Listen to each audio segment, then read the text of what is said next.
Hello and welcome back to another episode of My Memories. It's your host here, Julio, and today, since it's a special day, we'll have a Valentine special. Pop apart. So since this is going to be a Valentine special, I'm going to tell you how I met my wife. Usually I'm the kind of person that is in his own world, but while walking home from work one day, I saw this girl working at GameStop. She was so pretty and I thought, what if I would just go and ask her out? I'm not the kind of person that just goes and asks someone out, but I did work with a lot of older people at that time and I could see a lot of regret in them, and they usually told me like, whatever you do, don't regret something in your life, just go for it. So I thought, okay, I would just have to go and ask her out. I wanted to talk to her before asking her out because I didn't know what kind of person she was. So I thought, okay, let's just go in and talk a little. So that's what I did, and the conversation was actually, it went pretty smooth. So I thought, okay, this is great. After like 1 month, I see her again. Not in the store, but outside. She had her break. When I walked past her, I thought, okay, she will probably not remember me. But then she looks at me and goes like, oh, hi! And then I thought, oh my God, she remembers me. I'm special. So it actually took me like 1 month after this to build up courage to try and ask her out. I went to the store sometimes, but of course she wasn't there every day. But the day I saw her, I thought, okay, I will ask her out now. But I wasn't alone in the store. She was helping like an older gentleman and a kid. And I really didn't know what to do. So I just started looking at all the games, but I would just like flip them back and forward. I was so stressed. But when it came to my turn, I just went, hi, do you want to go out with me? She became kind of shocked because I didn't say anything except that. So she went like, what? What do you mean? And since I was so stressed, I started to kind of explain it. And I went like, yeah, you know, drink coffee or tea. She said like, I understood. Okay, and I was like, oh, so do you want to? She replied with, I would like to go, but I cannot. I actually have a boyfriend. Even though she told me she couldn't go because she said that she would like to go with me, I took that as a victory. So when I left the store, I felt like a champ. Actually, I thought, okay, she wants me, but she cannot. So that's life. Skål! It's a drinking special today. After going out and feeling like a champ, I saw her like 3 months after I asked her out, and I thought, okay, I should just go in and say hi or something.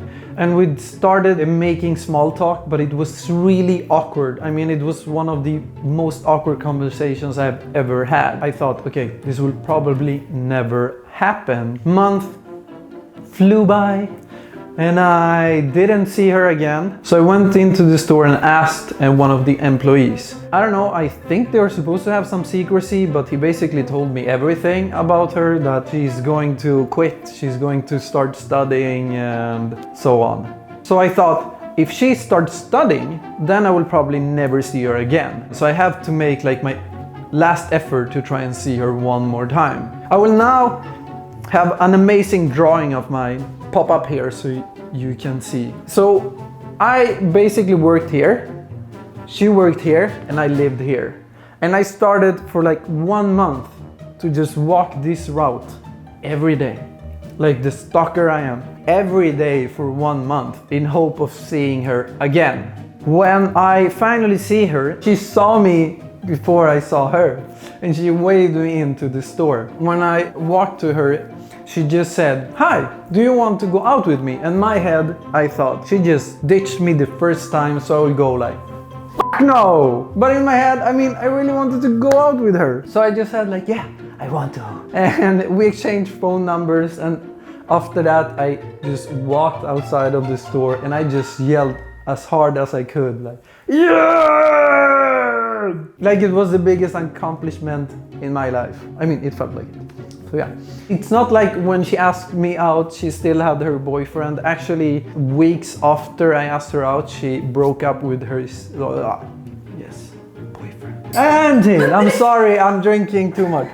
And I don't know why I drank more. She would actually work some extra hours in hope of seeing me. So yeah, I'm not the stalker here, or not the only one. So after this, we try and plan our first date, and this was around Easter. So I had vacation, and when she texted me, I replied like, this is great, I'm actually free this day or this whole week. And then she got panic because she thought I was super young and I was actually a student, and I thought like,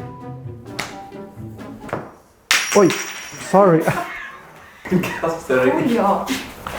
Okay, I'm sorry. So yeah, but still we ended up going on a date. I was extremely stressed, so I asked like every friend I had, like, oh, what should I do? What should I wear? I've never had a date in a restaurant before, and every advice I got was extremely weird. I usually ate a lot of salad, and everyone said like, do not order salad. You're a man, you should eat a steak. So I had a keyboard on my soul, and they were like, do not talk about that. And they said like, don't eat sugar, because usually I get kind of sugar rush easily. Going to the date, we went on to a tapas restaurant, and I thought, okay, this is like the best restaurant ever, because she can eat her tapas, I can eat my tapas, and if I want some sneak salad, I can have that with my tapas. In the time that I met her again, she actually had like a piercing here on her lip. When she started eating, I don't know what she thought she was doing, but she took a piece of bread and meat and she did this.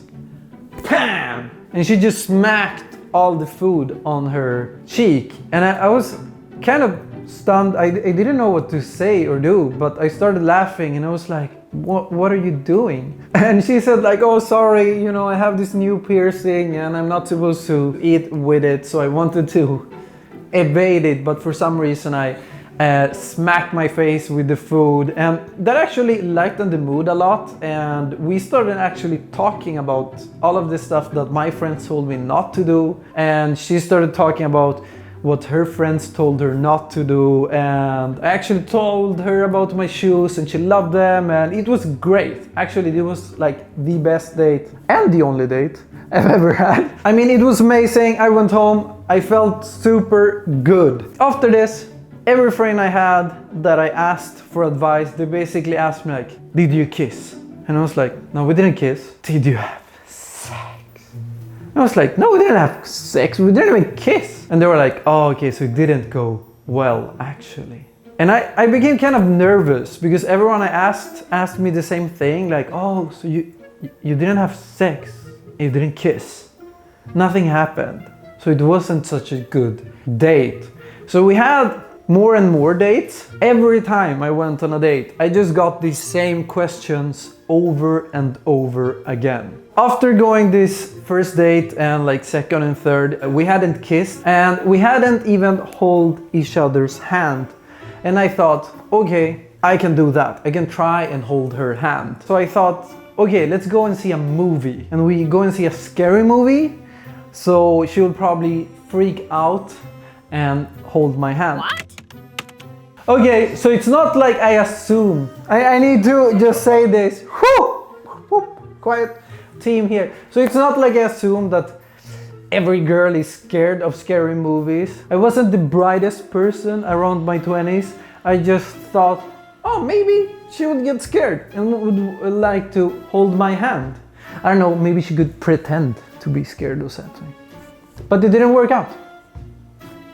So, the problem was I freaking hate scary movies. And I didn't know at the time, but she loves them. During the movie, I was yelling all the time and she was just laughing. In the end, I was actually hunched down like this and just holding the sides of my chair because I was so scared. And she had the best time ever. After the movie, I thought, okay, I will tell her at least that I wanted to hold her hand, so maybe if she wants to hold my hand, we can hold each other's hand. So I told her my whole plan, that, oh, I wanted her to be afraid and she would hold my hand. But it didn't really go as planned. But I actually wanted to hold your hand because I was so afraid. And then she replied, oh, but I only do stuff that I want to do.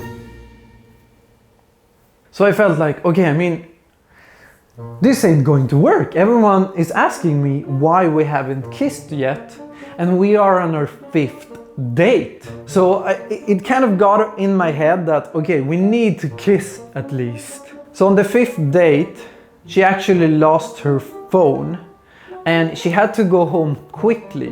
When the date finished, she was about to jump into the train and I was so stressed, so I yelled like, "There is something I need to do!" And she was like, "Okay, do it." So I try and kiss her. The problem was, this was the first time I kissed someone when the first time we kissed I wasn't drunk. So I just went in all French kiss with the tongue. I hate when my wife tells this story because I sound like the freaking alien, like they're trying to jam into her mouth. But that's not what happened. So it was very like a smooth, gentle. That's what I tried to do, but she didn't open her mouth. So I thought, okay, that didn't work out. So I just closed my mouth. And then she tried to kiss me with her tongue, but I had my mouth closed. And then I tried again, and she closed her mouth. And then the train came, and I thought in my head, oh my God, that was awkward. But sadly, I didn't think that. I just said it out loud. Oh my God, that was awkward. And you could see, the emotions in her. And she went like, okay, I need to go. And she just jumped in the train. When she just jumped in the train, I get kind of a tantrum and I basically jump on the train station and like scream of anger. I remember I was actually listening to a song after that. Dr. Dre, still Dre, and in the end, it ends with "Stay here for the next episode," and I just laughed as much as I could. I came home, and when I got home, I was extremely angry. And my mom, she sees that. And I think this has probably happened to some of you, but when your parents look at you and they think, okay, something is wrong, and they try to help you with like a story that never helps anyone. So she looks at me and she said something like, when the butterfly flies over the mountain, the sun comes up again. And I'm like, thank you, Mom. I will just go and sleep. The day after at work, I'm thinking like, okay, she lost her phone. I cannot contact her and tell her I'm sorry for being a douche and saying that out loud. So it felt very horrible actually. But then she texts me and says like, "Oh, Julio, I'm sorry for yesterday." And before I could reply, "Oh no, it's okay, it was my fault," she replies, "I'm so sorry, but can we try again?" So she thought it was her fault all along, and I was crying. It was so funny. I just replied like, "It's okay, we can try again." After work, I'd meet her again. We had the most awkward conversation ever. She tried to explain, I tried to explain. For some reason, she thought that with her piercing, it felt like I was kissing a fish or something. That's what all her friends. After that, we did actually kiss normally. So yeah, that's how we met, because after that awkward kiss, everything started going smoothly, or smoothly-ish. But that is for another story. So that was the Valentine's story I had for you guys. I hope you enjoyed it, and if you liked that, don't forget to comment, subscribe, and give this video a thumbs up. Don't laugh! Jag läspade. I'm sorry! Thumbs up. Goodbye everyone, I'm sorry. I had some tequilas today. Yeah. Happy Valentine.